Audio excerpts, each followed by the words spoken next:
Nedeľná chvíľka reflexie, čas 16. No, ako každý týždeň, opäť sa stretávame pri nedeľnej chvíľke reflexie a tentokrát to už vlastne ani nie je zábavné, ale o to viac sa samozrejme musíme smiať, lebo všetci už vedia, akým spôsobom dopadla výstavba tzv. Prešovskej nemocnice. Dopadla presne tak isto ako výstavba diaľnice do Košíc do roku 2010, dopadla presne tak isto ako výstavba rýchlovlakov a rýchlotratí. A čo všetky tieto monumentálne diela spája, tak to je veľmi jednoduché pozrieť si a pochopiť, že všetky tieto udalosti majú spoločného jedného aktéra, ktorý sa nazýva vlády Roberta Fica.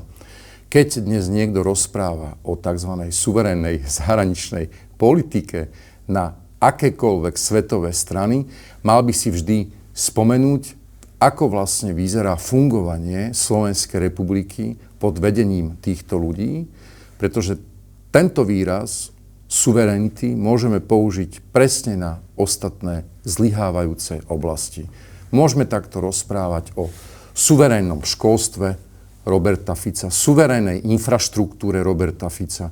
Môžeme si povedať, akým spôsobom sa tu stavajú nemocnice. Je to takisto veľmi suverénna výstavba nemocnic, až tak, že za 15 rokov sa najskôr postavila iba jedna. Aj tá mala pôvodne slúžiť pre papalášov a napokon pod tlakom verejnosti ju otvorili aj pre ostatných. A týmto istým postupom môžeme zhodnotiť všetko. Suverénna poľnohospodárska politika, suverénny vedecký výskum. Zo slova suverénny sa stal vlastne najvýznamnejší prvok priznania absolútnej neschopnosti, absolútneho zlyhávania, nekompetencie. A možno preto nastal čas uvažovať o týchto ľuďoch nie v kritériách toho, či sú dobrými politikmi, marketérmi, či urobia 1000 klikov alebo 5000 lajkov, ale jednoducho si položiť otázku, či náhodou toto nie je partia, ktorá reálne na to nemá.